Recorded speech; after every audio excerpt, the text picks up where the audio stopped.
Uyu mugabo witwa Aphrodise w'imyaka 57 wo mu karere ka Kayonza biravugwa ko amaze igihe kirekire asambanya umwana we w'umukobwa, aho yatangiye kumusambanya mu mwaka w'ibihumbi 2007. Uyu mwana akaba yatinyutse kubishyira ku mugaragaro muri uyu mwaka wa 2025.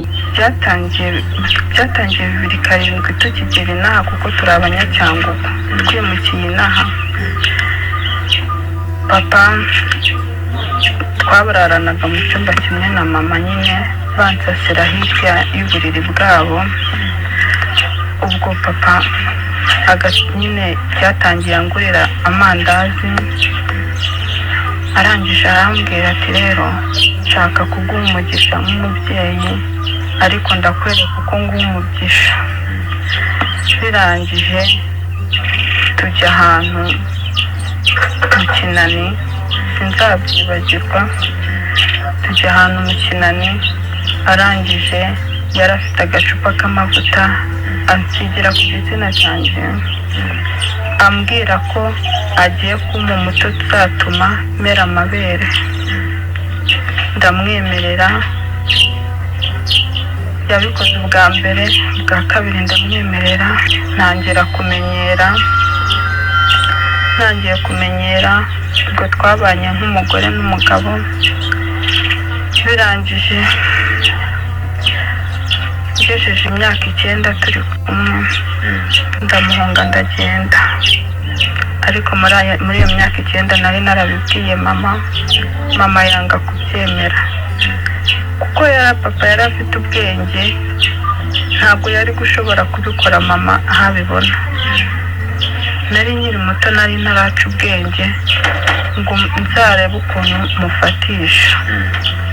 Sinari nzi n'ikibi n'ikiza, sinari nzi n'ibyo ari kunkorera. Tubana gutyo papa. Ejo bundi papa aransaba nk'uko byari bisanzwe. Amaze kunsaba ndavuga se pa, uzajya utangira n'umugabo wanjye? Ngo nta kibazo, ngo urabona umugabo wawe yarakwanze, uri umubyeyi w'abana 2, nta kibazo, numara kumpa nzaguha umuti uzagukundisha umugabo wawe. Kuko mu bisanzwe aravura nyine bya kinyarwanda. Ubwo ndangije naramwemereye pe. Maze kumwemerera, umugabo nyine nci inyuma ambwira mama ati rero mama, papa yansabye, ariko kubera ko nabikubwiye ntubyumve, nkabikubwira ukavuga ngo ndabeshyera umugabo, nshaka kukwereka ukuri, ninava muri uyu mubiri uzavuge ati umwana wanjye yazize ukuri. Papa turapanga turarya. Tumaze kurya, byari bigeze mu masaa 4, tumaze kurya papa ajya ahora akaraba ku ibuye. Amaze gukaraba arambwira ati ngo gira tugende. Ndangije mbwira mama, maze kubwira mama dusohoka igipangu. Papa agira ni usohotse njyenyine. Mama aca hari inyuma y'inzu kuko twari twavuze ko duhurira inyuma y'igipangu. Ndangije arambwira ngo niniyambure, ndiyambura. Arangije akuramo ipantaro. Mama ahita amurika itoroshi kuko yari yaducunze aho turi, ahita abibona. Ndangije ijambo naravuze ati mama mbabarira, icyo nashakaga ni ukuri, nagiraga ngo ubone ngaya amateka yanjye. Nyine yasanze n'ubundi yayishyizemo, amubonye ubwo buramwica, ahita ayikuramo, ahita nyine amusaba imbabazi. Ihigerera nyine nasanze amaze kuyishyiramo, mufashe ahita yicomokoramo, ariko nabonye ko yari yayishyizemo. Yari yaramuteye ubwoba rero, amubwira ko nabivuga azapfa cyangwa se azagira ibindi bibazo. Ku myaka 7 rero nibwo uyu mwana w'umukobwa yatangiye kugenda aryamana na papa we, ndetse bigiraho bihinduka nkaho ari umugore wa kabiri w'uyu mugabo. Umwana ageraho ariyakira kuva ku myaka 7 kugeza uyu munsi, aho uyu mukobwa yaje kubishyira ku mugaragaro yajyaga abibwira mama we rero akamubwira ati papa turaryamana, afata ku ngufu. Inshuro ya mbere muri 2007 yanshukishije amandazi ambwira ko ari umuti agiye kumpa, hanyuma rero birangira ansambanyije. Umwana rero urumva nta bintu yari aramenya, ni yarazi ibyo ari byo, agenda kurira muri ubwo buzima kugeza ubwo umwana aje kuva mu rugo ajya kuba Nyabugogo, akajya ba munsi y'ibiraro, arara ku mabaraza y'amazu y'abantu, bijyanye no kuba nyine yarahungaga ise wari ukomeje kugenda muhoho. Uyu mwana rero byamuviremo kujya kuba umwana wo ku muhanda, ndetse aho nabwo yagiye agenda ahohoterwa n'abandi bantu batandukanye bakamusambanya bijyanye n'ubuzima bwo mu muhanda yabagamo, ndetse abamubwira ko bari buze kumuha ibiryo, bari buze kumuha ibintu runaka akeneye bijyanye n'ubuzima yari arimo, bakamusambanya. Igihe kiza kugera rero abona ubuzima bwo kuba mu muhanda nabwo bugoranye, asubira mu rugo. Ageze mu rugo ise nanone akomeza kugenda amusambanya inshuro nyinshi. Uyu mwana w'umukobwa rero umunsi umwe aza kwigira inama, aravuga ngo reka mbibwire mama noneho mubwire ko data akomeje kugenda amhohotera. Uyu mwaka rero nibwo bimenyekanye kuva muri 2007 bava i Cyangugu, kubera ko baturutse i Cyangugu mu karere ka Rusizi bajya kuba mu karere ka Kayonza. Biza kurangira rero muri 2007 aribwo ise atangiye kugenda amufata ku ngufu. Hanyuma uyu mwaka rero umukobwa abwira mama wati rero papa arimo aransaba ngo turyamane nk'uko bisanzwe, ariko uyu munsi ndashaka nkwereke ibimbaho byose, uze tuze kujyana aho dusanzwe tubikorera. Hanyuma muzehe rero abwira umwana w'umukobwa ati ngaho itegure tugende. Umwana w'umukobwa aritegura, bajya inyuma y'igipangu aho basanzwe babikorera. Hanyuma umwana w'umukobwa asohoka mbere, asohokana na mama we, aramubwira ati rero mama uze kwihisha ahantu ubundi uze kureba ibintu data nkorera. Hanyuma birangira rero batangiye kubikora, muzehe arasohoka nyine bakuramo imyenda, umwana w'umukobwa nawe ariyambura, batangira gusambana. Hanyuma mukecuru ava ahantu yari yihishe afite itoroshi, arabamurika asanga nyine uwo musaza arimo arasambanya umwana we. Hanyuma ibibazo bikomeye cyane, umusaza atangira gusaba imbabazi azisaba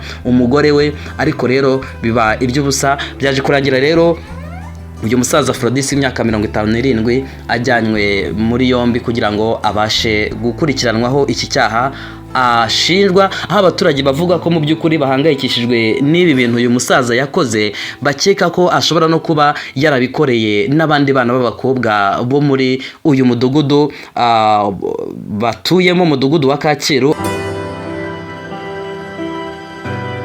Humura witinya, n'ahatari inzira ni mu kwayo. Evangeliste Daniel TV 7. Reka mbashimire cyane kandi mbifurize ibihe byiza mwese abadukunda, ndetse mukagenda mubana natwe mu biganiro tubagezaho umunsi ku munsi.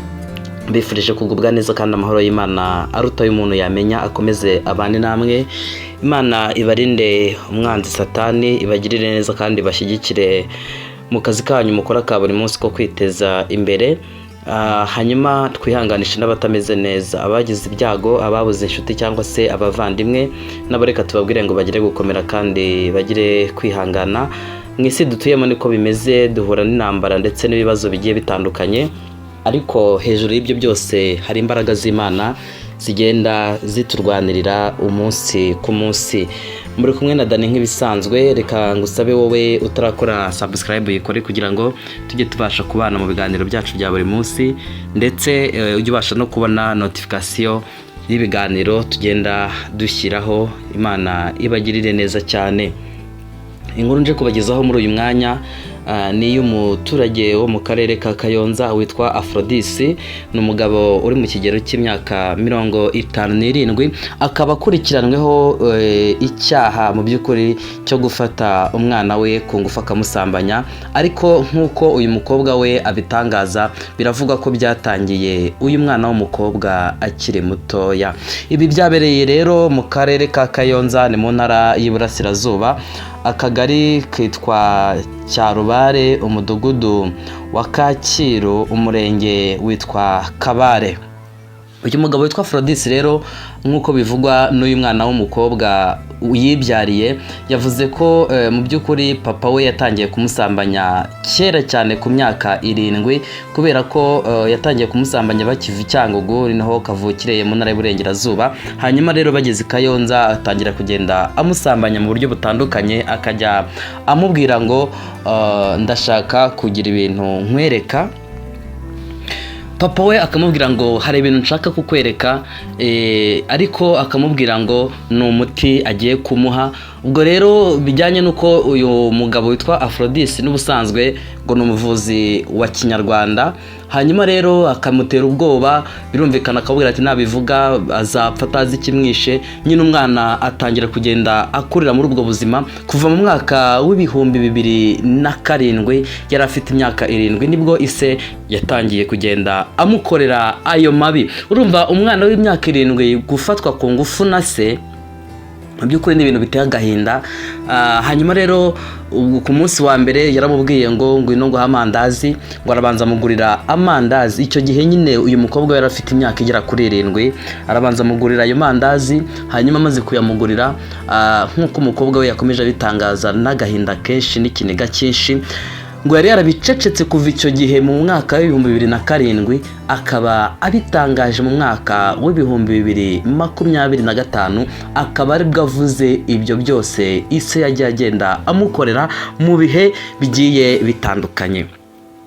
Uyu mugabo rero ngo yaje gufata umwana we muri icyo gihe afite imyaka 7, amuha amandazi, arangije aramubwira ngo ngwino nkwereke. Hanyuma ngo amujyana ahantu akajya amuha umuti, akamubwira ngo ni ukugira ngo amabere ngo azakure, ngo azamere amabere. Kandi urumva n'umwana ufite imyaka igera muri 7. Hanyuma afata amavuta amusiga ku myanya y'ibanga, hanyuma arangije atangira kugenda amusambanya. Uyu mwana arabiceceka nyine, bijyanye n'uko ise yari yamuteye ubwoba. Biba 1, biba 2, ndetse biba inshuro ya 3. Uyu mwana nyine atangira kugenda abimenyera, ndetse nk'uko yavuze ko mu by'ukuri yabanye nka se, nk'aho ari umugore n'umugabo. Ni ukuri ni ibintu biteye agahinda kenshi cyane. Igihe cyaje kugera rero uyu mwana w'umukobwa akabona ko ibyo bintu bigoranye cyane, gusangira na mama we uburiri, yumva ko ari ibintu nyine bibabaje cyane ndetse biteye agahinda. Uyu mwana w'umukobwa ise rimwe na rimwe ngo yamujyanaga ahantu mu kinani, mu gihuru, ahantu hatandukanye, akagera gutya akamusambanya. Nyine uyu mwana bijyanye n'ubwo yari yaratewe na se akabiceceka. Urumva ko byaje no kumuviramo ubuzima bubi, kwiga biranga, biza kurangira uyu mwana avuze ngo ubuzima sinakomeza kububamo, aratoroka ava mu rugo, arangije arigendera ajya Nyabugogo. Yageze Nyabugogo rero atangira guhinduka umwana wo ku muhanda, ahinduka umumarine. Nyine bari abana mubona za Nyabugogo birirwa banywa ibintu by'amarukoro, ibintu utamenya ubwoko bya doko, birirwa banywa ibintu by'ibiyobyabwenge. Umwana aragenda aba umwana wo ku muhanda. Urumva ari umwana w'umukobwa ukiri mutoya, atangira kujya arara ku muhanda, arara munsi y'ibiraro nk'uko yabitangaje, bakamusambanya kugira ngo akunde abone ibyo kurya. Mu by'ukuri yabayeho mu buzima bubi cyane, ariko biturutse ku kuba ise yaramutotezaga, amuhoza ku nkeke buri munsi, amusaba ko baryamana buri munsi. Kandi mu by'ukuri umwana yari akiri muto cyane, kuko nk'uko yabitangaje uyu mukobwa yavuze ko papa we yatangiye kuryamana nawe akiri muto, ataragera n'igihe cyo kujya mu mihango. Hanyuma birumvikana kuva 2007 kugera muri 2025 yari akibicecetse, ariko igihe cyarageze nyine ajya mu buzima bwo kuba Nyabugogo, ahinduka umwana wo ku muhanda. Igihe kiragereza kubona umugira neza, aza kujya kumuha akazi, ariko nabyo biza kwanga. Birangira rero nyuma aje gusubira mu rugo, ndetse yaje no kujya ku mugabo wamuteye inda, babyarana umwana. Nubwo bamwe bavuga ko uwo mwana ashobora kuba nawe yaramubyaranye na se. Hanyuma uyu munsi umukobwa afite abana 2, ariko birakekwa ko umwe muri abo bana yaba yaramubyaranye na papa we. Hanyuma rero uyu musaza yakomeje kugenda akora ayo mabi igihe kirekire cyane. Umwana w'umukobwa ageraho ngo ariyakira, arabimenyera. Rimwe na rimwe ise ngo yamubwira ati turyame, umwana yabyanga, bikaba ngombwa ko umwana atoroka akagenda akava mu rugo, cyangwa se ise ngo akaba ari we uva mu rugo akagenda akamara igihe, nyuma akazongera kugaruka. Yagaruka nanone akongera agahoza umwana ku nkeke. Igihe cyaje kugira rero uyu mukobwa arangije abibwira mama we, aramubwira ati ariko nubwo bimeze bitya data afata ku ngufu, data turaryamana, iyo udahari turaryamana, cyangwa se akamfata tukajya mu kinani cyangwa mu gihuru ahantu runaka twarageza tukaryamana, ibyo bintu umenye ko bihari. Ariko mama we akumva ntibishoboka, akabwira umukobwa we ati ibyo bintu uri kuvuga ntibibaho, ntago umugabo wanjye yaryamana n'umwana yibyariye, uri kumuteza ubwo ibyo ntibishoboka. Ariko mwana w'umukobwa akamubwira ati hari igihe kizagera ukabibona, atari ko ikibabaje nuko uzabibona amazi yararenze inkombe. Gusa mba nkwaye amakuru ngo umfashe rwose data, dore data akomeje kugenda ampohotera. Ariko yari yaranze kubibwira abayobozi bijyanye n'uko isi nyine yaramuteye ubwoba. Ubwo kubibwira mama we yaramubwiye ati rero njyewe ndashaka kukubwira ibintu bimbaho, ninapfa uzamenye igitumye mpfa icyo ari cyo. Hanyuma rero umunsi umwe uyu mubyeyi umwana w'umukobwa aza kubwira mama we, ati rero dore uyu tuvugana papa amaze kunsaba ngo nimuhe. Ubwo rero reka tujye inama kugira ngo uze kumenya ko ibyo nkubwira ari ukuri, uze tuze kujyana, ndakwereka ahantu uri buze kwikinga, hanyuma uze kumufatira mu cyuho, nibwo uramenya ko ibyo nakubwiye ari ukuri atari ukukubeshya. Mukecuru ati se ibyo bintu bishoboka bite? Ariko ntacyo, reka nze ndebe. Hanyuma umuzehe abwira umukobwa, aramubwira ati rero itegure tujye hahandi inyuma y'urugo handi tusanzwe tubikorera, nyuma y'igipangu tugende tubikore tugaruke mu rugo. Hari nimugoroba birangira rero umwana w'umukobwa asohotse, mu gusohoka hanze asohokana na mama we. Ariko uyu mugabo Aphrodis ntiyamenya ko umwana w'umukobwa asohokanye na mama we. Baragenda, mama we yikinga ahantu. Ise rero aza gusohoka mu gipangu, ahura n'umwana w'umukobwa nyine ahantu basanzwe babikorera. Uyu mwana arangije akuramo imyenda, hanyuma papa we nawe akuramo ipantaro nyine kugira ngo akore ibyo akora. Hanyuma umusaza rero atangira gukora ibyo yakoreraga nyine uwo mwana we w'umukobwa. Mu by'ukuri ni ibintu biba bibabaje cyane, nubwo tuba tubivuga gutya ariko birababaje pe. Ni ibintu rwose biteye isoni, biteye ikimwaro n'umwanda, umuntu ntiyabona ukuntu abisobanura. Hanyuma muzehe rero aba aratangiye akora ibyo akora, birumvikana ibintu yari yaramenyereye. Umwana nawe yaramaze kwiyakira, nyine yarabimenyereye. Urumva umwana yagezeho aravuga ati njyewe ni ukwiyakira nyine nkaba umugore we wa kabiri. Nkaba umugore we wa kabiri, ubwo nta kundi byagenda, nyine umwana yaragezeho ariyakira. Byaje kurangira rero umukecuru ahise ahinguka, cyane ko yari yikinze ahantu nyine arimo areba uko ibyo umwana yamubwiye nimba ari ukuri koko. Umukecuru rero ahinguka ahantu afite itoroshi aramurika, amuritse umusaza isoni ziramwica. Umusaza atangira gusaba imbabazi ati rwose mbabarira. Umukecuru nyine arebye abona koko uwo musaza yari yatangiye gusambana n'umwana we w'umukobwa. Urumva iyo yenda yaza kubafata gutyo gusa batari kubikora, yaravuga ati wenda n'ibindi bari kuvugana cyangwa se n'iki. Ariko umukecuru bwe yaratangaje ati nge nasanze yamaze nyine batangiye gukora ayo mabi. Nuko umusaza yaratangira gusaba imbabazi rwose mbabarira ibi n'ibi. Ariko nyine birumvikana umukecuru yaramenye ukuri kw'ibyabaye ku mwana we. Noneho ikintu kibabaje cyane ni uko umwana we yaratangiye gukorerwa ibyo bintu ku myaka 7.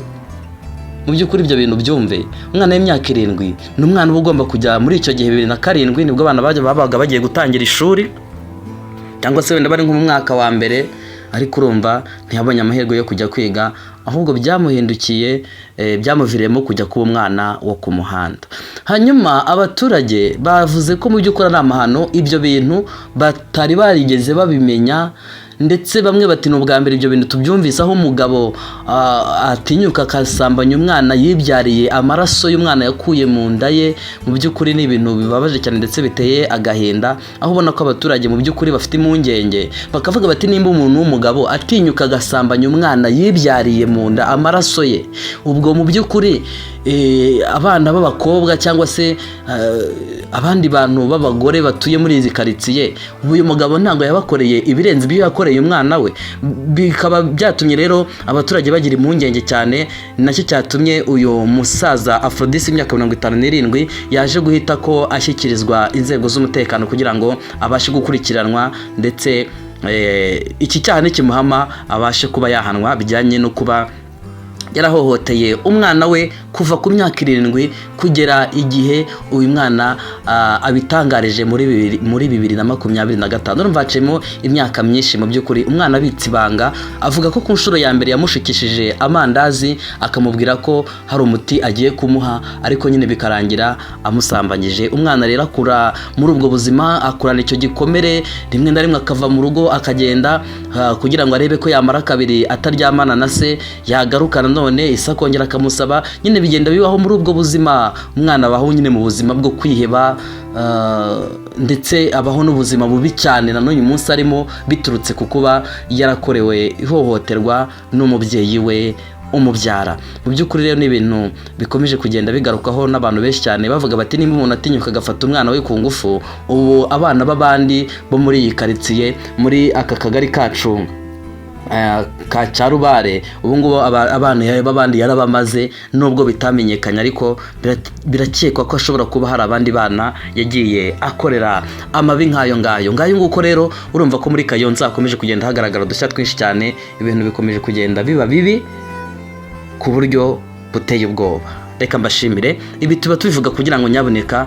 numenya amakuru y'umwana uhohoterwa utangira amakuru ku gihe, kugira ngo habashe gufatwa izindi ngamba, ukurikiranweho icyo cyaha cyangwa se ukekwaho icyo cyaha abashe kuba yabiryozwa. Bijyanye no kuba ikintu cyo guhohotera abana b'abakobwa bikomeje kugenda bigaragara hirya no hino mu duce dutandukanye tw'igihugu, ariko ntago bikwiriye, ntago ari byiza, ni umuco mubi ndetse ukwiriye gucika burundu mu Banyarwanda, cyane ko mu by'ukuri nimba umuntu ari umugabo afite umugore agatinyuka akajya mu bana, none akajya agasambanya n'umwana we, ni ibintu mu by'ukuri bigayitse ndetse biteye ikimwaro.